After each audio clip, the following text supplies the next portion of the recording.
CNNs, RNNs, not really what people do nowadays and what people get excited about nowadays.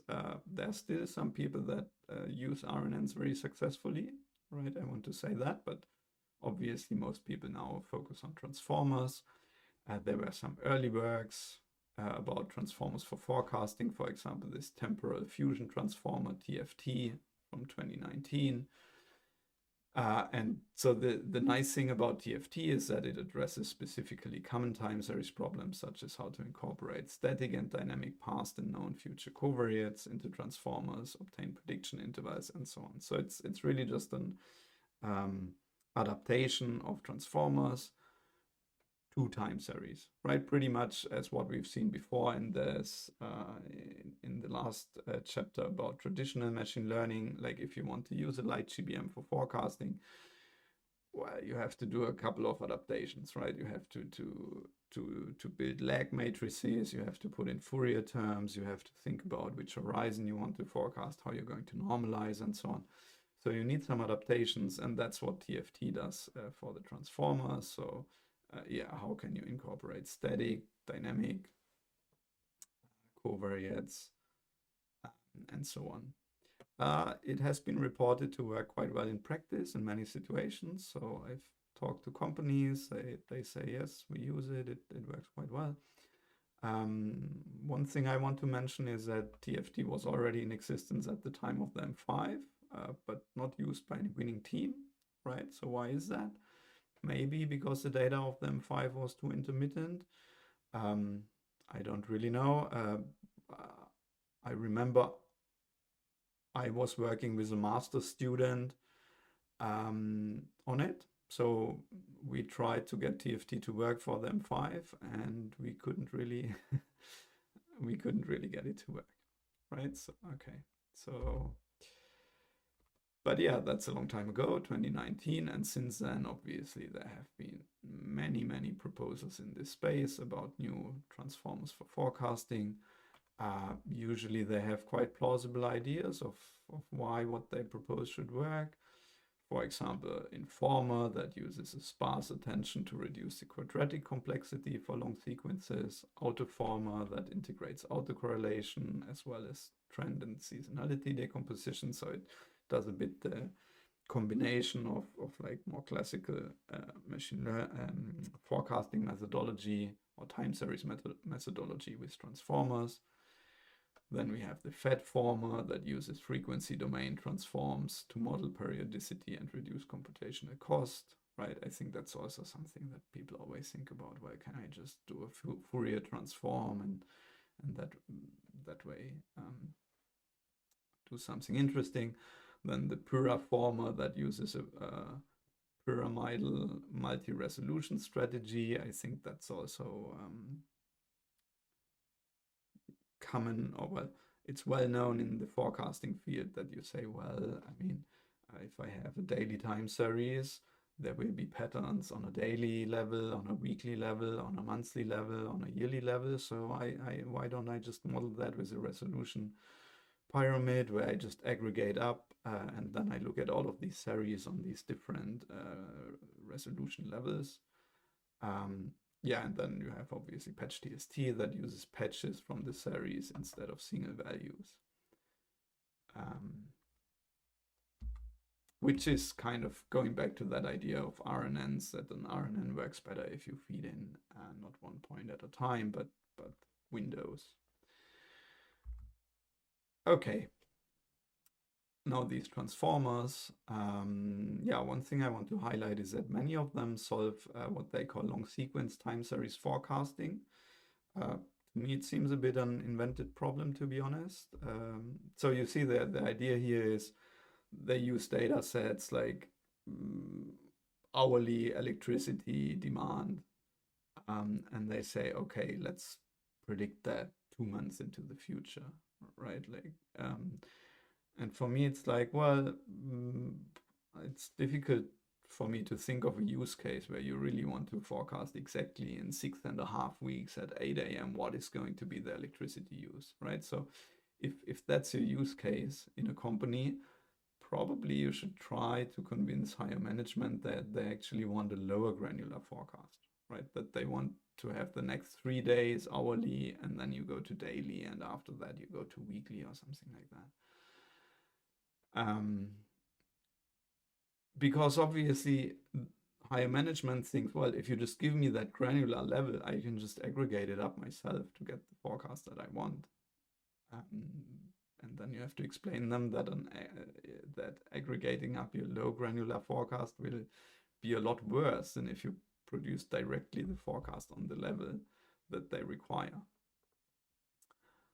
Okay, and they evaluate on the same small amount of data sets, which only represent a small subset of forecasting use cases, right? So all of these series are highly seasonal, not any real trends, very like slow trends, and yeah, very periodic. The only exemption is this exchange rate data set, which is which doesn't have any periods, but it's more like a random walk.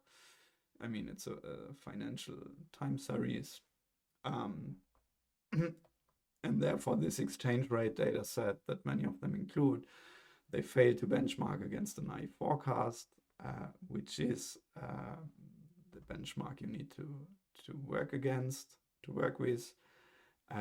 We have shown in a paper that if you run a naive forecast, they usually tend to lose against that naive forecast in their exchange rate forecasting use case that they have proposed, right?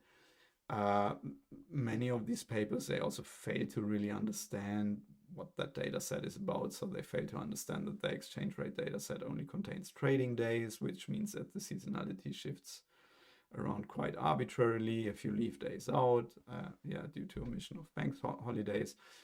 So, then you read things like, oh yeah, we use this data set, it's 16 years of data, and I think, if I remember correctly, 7,500 something data points, and then you just do the math. You say, well, if this is a daily time series, you have 16 years of data, you should have 10,000 data points. So where are the other 2,500?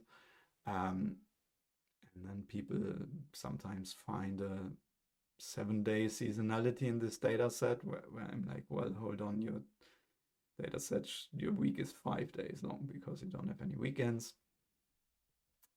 But okay, but like not everybody does that, don't get me wrong, but some of them do.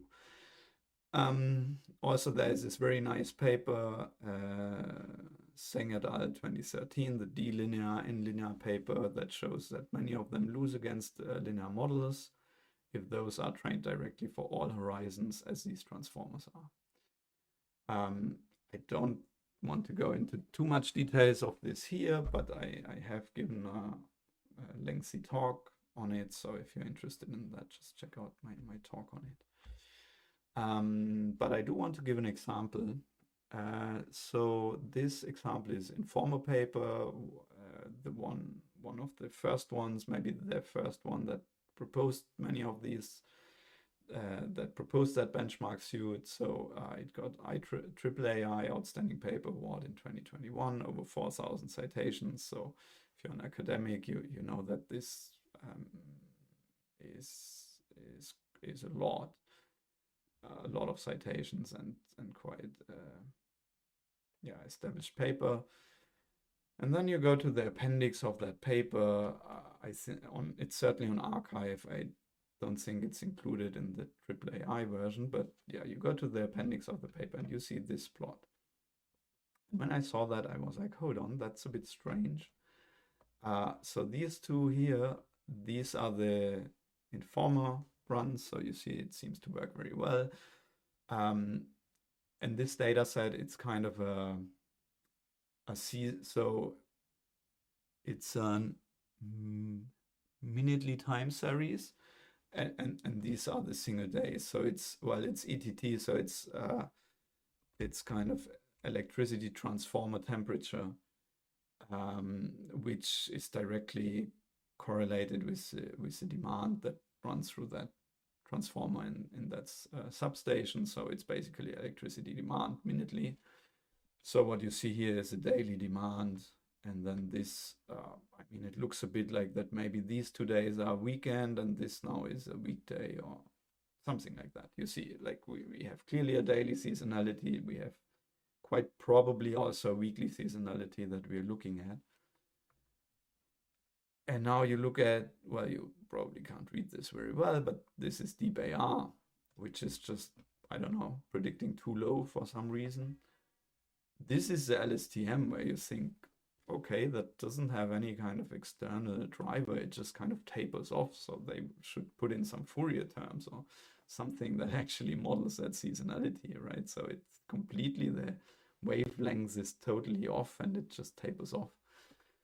ARIMA, this is an ARIMA model. Well, it's clearly a non-seasonal ARIMA, again, that just kind of tapers off and does nothing. And then Prophet, that clearly has modeled only one seasonality, right? Because all of the peaks are just exactly the same shape. So it probably tries to get this multiple seasonality, daily and weekly, into just one seasonality, just the daily one, right? Okay, so the benchmarks are clearly and grotesquely misspecified. They don't capture the seasonalities at all. And then I thought, well, what would be a reasonable benchmark? What would I do if they gave me the series? I mean, it's clearly not ARIMA or ETS because they do only single seasonalities. And they are really intended mostly for monthly, quarterly, yearly data. So the kind of simplest, oldest, most established thing I can think about is a linear regression onto Fourier terms, which is called dynamic harmonic regression, that has been around for, I think, at least 50 years. And then what people usually do is they put some ARIMA errors like they model the residual of that regression with an ARIMA model, and that is now called DHR ARIMA. We could have potentially left out the ARIMA part, so if I did the work again, I would probably try with just the DHR, but okay, that's what we did. So we ran DHR ARIMA on exactly, you see here, on some of the longest horizons here. And you see that Informer and everything, and their very misspecified benchmarks, they lose by really a quite big margin against this very standard model. That's published in this paper. You can have a look at it. Yeah, okay, so this classic benchmarking pipeline certainly has problems, but yeah, what about newer methods like PatchTST and some others? There's this very, very nice paper by Q et al. That I often refer to. So what they basically did, because one thing I noticed is that very often you get a new paper, a new method, they win, but then you compare them with many other papers that all use this benchmarking suite of ETT-H, ETT-M, ECL, weather, traffic, exchange rate, and so on. And what you usually find is that they don't seem to get any better. So it's not that like the winner always gets better, but it's the winner. It's always that the benchmarks seem to be getting worse, right? And so this paper, they perform an independent run of many methods on exactly these data sets. So whenever you get a shiny new proposal in that space that uses that benchmark, I would pull out this paper, compare with it, and see if they actually win or if just their benchmarks got worse somehow. And one small thing that this paper also mentioned or found out is that PatchTST evaluates using what they call a drop last trick. So basically their evaluation in the original PatchTST paper is flawed in the sense that their test set, so they evaluate in batches, and now if the last batch is incomplete, it gets dropped and not used in evaluation. So that means their test set is smaller than everybody else's test set. And it seems that in that part that is missing from the test set, something really difficult to forecast was in there, because it makes them win. But just to be clear, I'm not saying batch TST is not a good method. I say their original evaluation has problems, but I think it is a good method. I've seen it work very well in many situations. Yeah, and another thing is that it seems that new methods such as Unitime, iTransformer, they compare mostly against their own reruns. Well, as I've just explained. So, and then they do things like fixing the input window length, for example, to 96 for fairness, right? So they say, oh, we have to use all the same input window lengths, and then, or they would do things like say, oh, n beats is an ensemble that uses an ensemble of methods that use different input window lengths, so that's unfair. We need to remove that ensemble component, and now suddenly NBeats performs super badly. Yeah, so I want to really argue against that. The input window length, that's just a hyperparameter. You choose the input window length that you want to choose, and especially by restricting your input window length to small input windows, you're really favoring more complex models over simpler ones.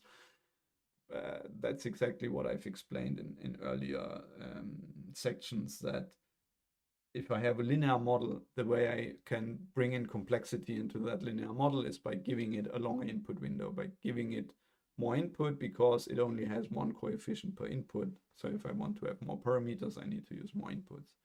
Whereas in a complex model, this is kind of decoupled, right? So by limiting yourself to small input windows, and then running a linear model with these small input windows and winning against the linear model, the question is really, well, what if that linear model would have had an input window length of 400? It would still run a lot faster than what you do, and it would maybe win, right? We don't know. Okay. Yeah, but having said that, for example, Zalando has reported a transformer architecture which they do have in production. It works very well for them. It trains on over 350,000 time series. So yes, transformers are working, people are using them, and mostly in situations where there are large amounts of data, right? Their transformers should work.